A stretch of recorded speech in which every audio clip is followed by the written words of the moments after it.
Tədbir iştirakçıları, bugün ulu önderimiz, mürşidimiz Elçi Bəyin məzarı üzərində sizin bayramınızı təbrik eləməkdən ziyadəsilə məmnunam.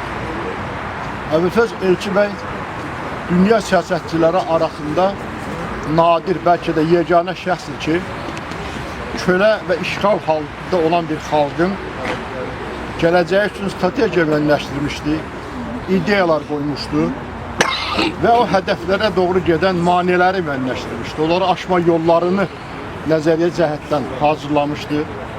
Onu aşacaq təşkilatı formalaşdırmışdı və o təşkilatla birinci hədəfinə nail olmuşdu. Yəni Azərbaycanın müstəqilliyə qovuşduğu. Bu qurucu lider 3 aşamalı bir iş gördü və özünün nəzəriyyələrində birinci mərhələdə Quzey Azərbaycanın müstəqilliyi məsələsini ortaya qoydu. İkinci mərhələdə gördüyü iş bütün Azərbaycan ideyasını cəmiyyətə aşıladı, qəbul etdirdi və Turan sevdalısı Qızıl Almaya doğru yolun strategiyasını verdi. Ona görə nadir şəxsiyyətdir ki, həm ideyanı vermək, həm onu həyata keçirmək üçün təşkilat qurmaq, bu təşkilatın qələbəsini təmin eləmək və sonra da qurulmuş dövlətə ilk rəhbər olmaq heç kəsə müəssər olmur. İkinci mərhələ bütün Azərbaycan məsələsidir. Bütün Azərbaycan məsələsinə gedən yolda sərhəd hərəkatı təməl prinsiplərdən birisidir və o yolun başlanğıcıdır.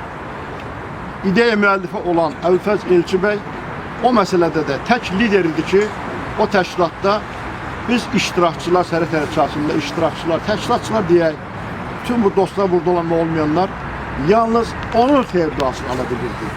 Onun təyin ala bilirdi. Digərləri kifayət qədər ciddi şəkildə bu məsələdə ya yayılır, ya da mane olurdular. İndi bir çoxları ağız dolusu bu məsələlərlə danışırlar.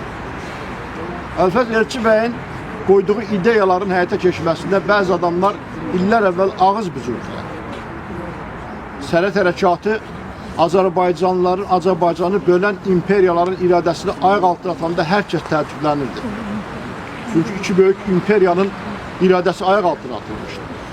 Və o gündən etibarən bütün Azərbaycan ideyası Güney Azərbaycanda çox ciddi şəkildə irəli getməyə başladı. Əbülfəz Elçi Bəyin bütün Azərbaycan fikirlərini səsləndirəndə ona utopik yanaşanlar artıq Güneydə baş verənlər. Elə Quzey Azərbaycanın özündə Güney Azərbaycanla bağlı artıq hətta dövlət səviyyəsində bəzi məqamlarda fikirlər deyiləndə təəccübləməyə başladılar.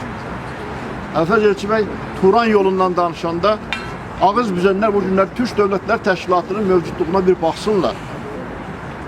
Əbülfəz Elçi Bəyin qoyduğu ideyalar yaşardı, pragmatikdir.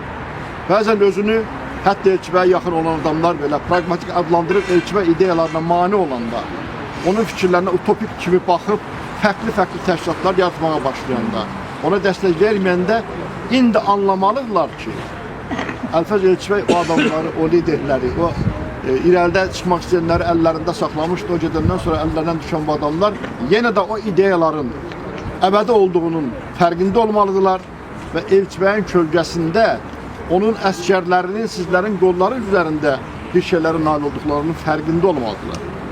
Elçi Bəyin gücü xalqındaydı. Elçi Bəy bir söz deyirdi. Mən Moskva və Tehran uşaqlarından bir masada oturmaram deyirdi. Elçi Bəy xalqı ilə bir yerdə oturub, xalqı ilə bir yerdə işlər görürdü. Və haqqında kifayət qədər ciddi danışmaq mümkündür, amma mən bir məsələyə toxunmaq istəyirəm qısaca olaraq ki, Əbülfəz Elçi Bəy bütün Azərbaycan ideyasını ortaya qoyanda da bəzi savadsızlar deyirdilər ki, bu utopik ideyadır. Amma 1975-ci il konvensiyasına əsasən işğala məruz olan xalqlar onu işğal edən dövlətlərin təhdidlərini daşımırlar. Əbülfəz Elçi Bəyin ortaya qoyduğu ideya tamamilə beynəlxalq konvensiyalara uyğun bir şeydir. Milli iradə öz yerində. Və imperiyalardan birisi artıq yox idi. Sovet imperiyası dağılmışdı və Quzey Azərbaycan müstəqilliyinə nail olmuşdu. Quzey Azərbaycanın müstəqilliyini onu işğal edən iki dövlət də İran da Rusiya tanımışdı. Belə halda Türkmənçay müqaviləsi avtomatik olaraq qüvvədən düşürdü. Hələ mən demirəm ki, 20-ci ildə Leninlə deməli İran arasındakı o illərdə müqavilədə əvvəlki müqavilələrin qüvvədən düşməsi haqqında da bir razılaşma var idi. Yəni Əbülfəz Elçi Bəy elmi cəhətdən məsələlərə yanaşırdı. Sadəcə olaraq onun içərisinə millətin iradəsini qatırdı. Əbülfəz Elçi Bəy üçün ideologiya milli iradə və milli arzuydu.